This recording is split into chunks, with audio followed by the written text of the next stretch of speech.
Is it just me, or is everybody in a pretty good mood today? It's like the sun's shining a little bit brighter. The air is cool. Everybody's in a good mood. Is it just me? Every now and then in sports, you get exactly what you were hoping for. I sat here last week and said, "Man, look, this is going to be a really cool weekend." Okay, with all of the games that we got lined up, you can't possibly not be looking forward. If you're a football fan, this is utopia. This is great.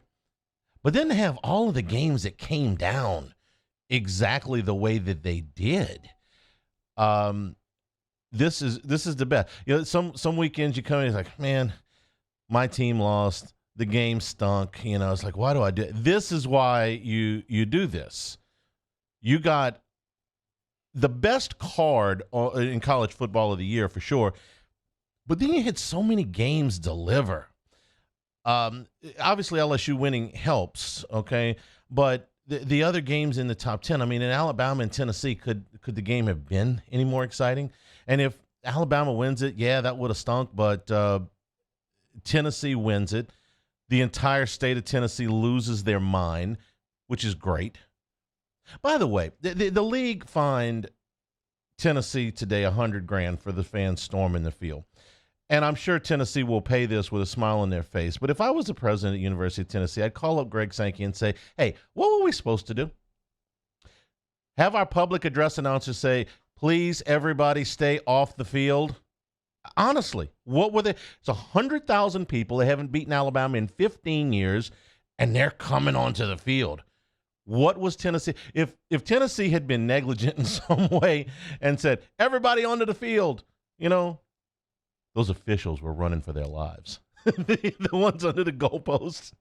And if you've seen the kick by now, it clears the crossbar by no more than 3 or 4 feet.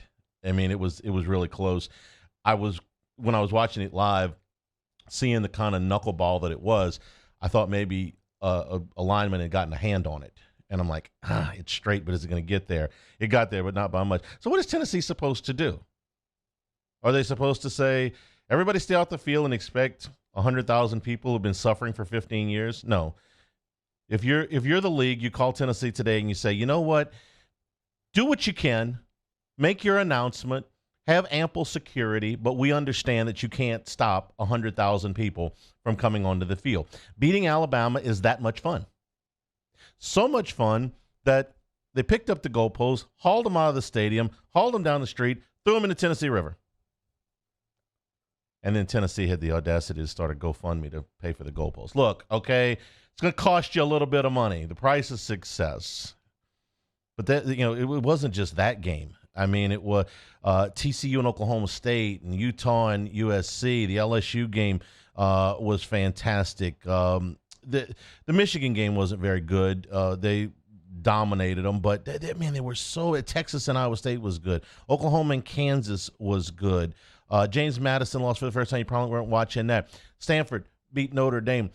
The Bear had a great stat this morning. There have been 10 times this year where a favorite of at least 16 points has lost at home. Notre Dame's done it twice. As a 16-point favorite, has lost twice. If you have to ask if Brian Kelly is a good coach, just don't compare him to Billy Napier at Florida. I spent half of my week last week telling you why that was a stupid comparison. Compare him to the guy at Notre Dame.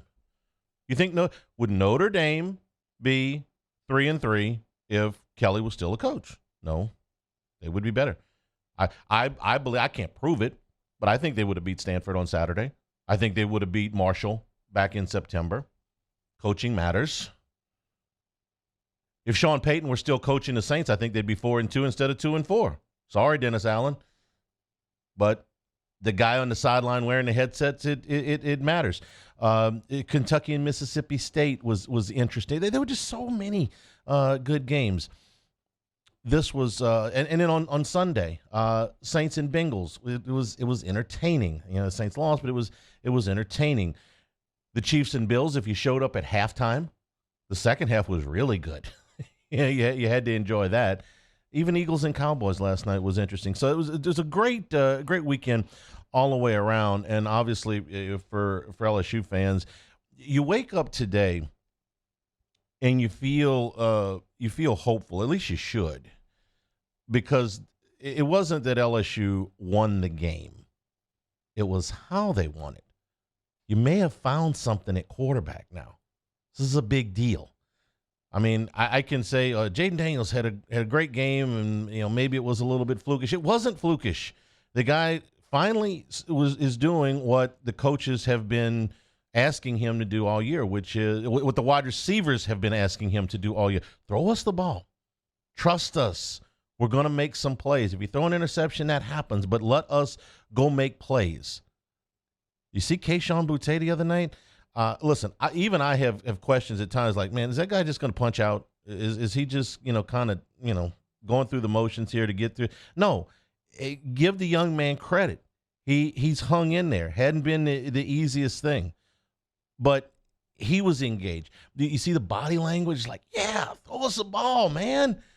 You see Daniels on the sideline. Throw us I can throw the ball to these guys, and we're going to win. This is when it gets fun.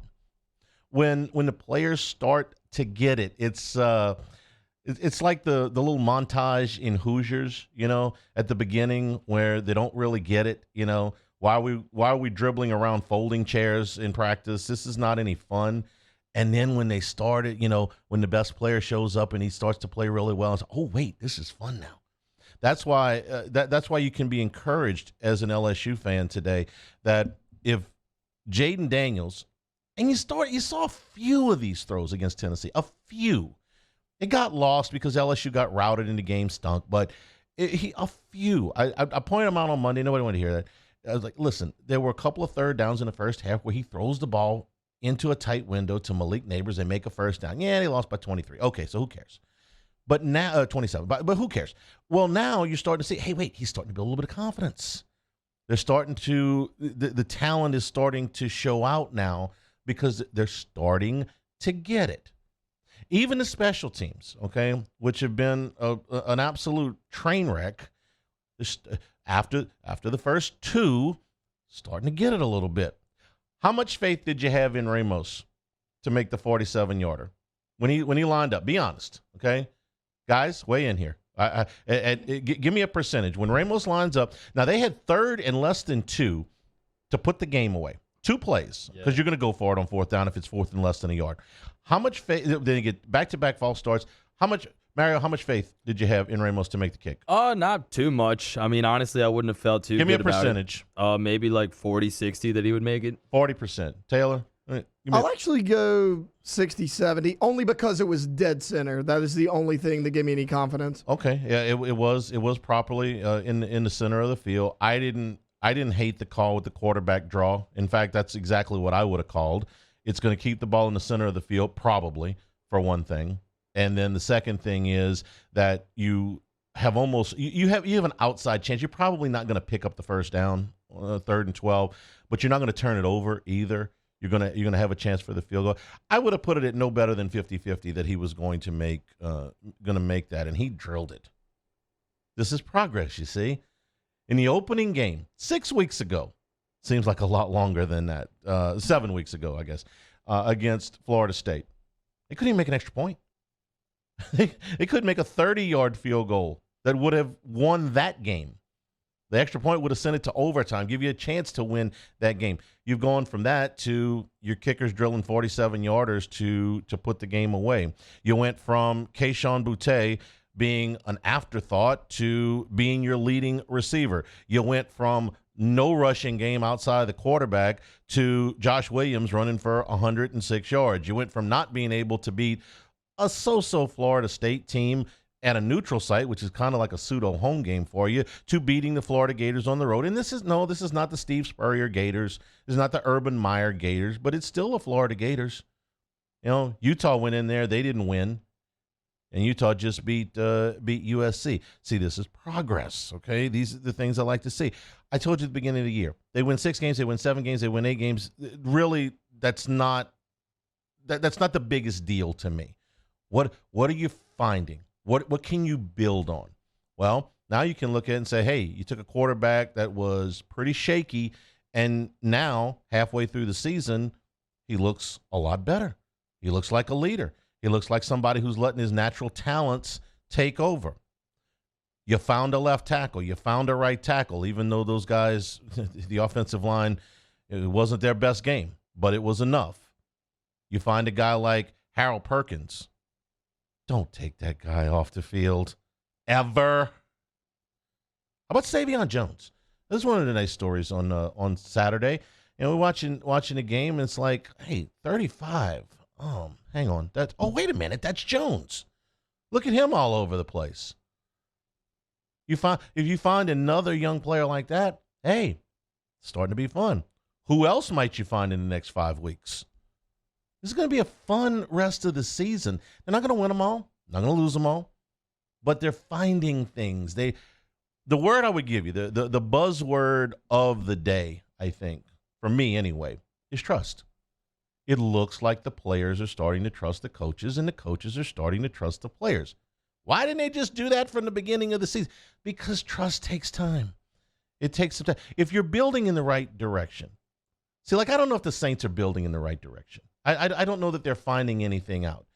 I think they're finding out that they're without a lot of players, and I don't know that there's a ton of that guy's got it. You just kind of it feels like the Saints are having to plug gaps every week just to keep their head above water. LSU doesn't feel like that to me. We were doing a post game, rounding about 1 a.m. And Jeremy looks over at me and he says, "Hey, you know what, man? Go beat Ole Miss, and all of a sudden you're in control of your own destiny in the SEC West." And I said, "Wait a minute, he's right. Never occurred to me. The conference race. Have I?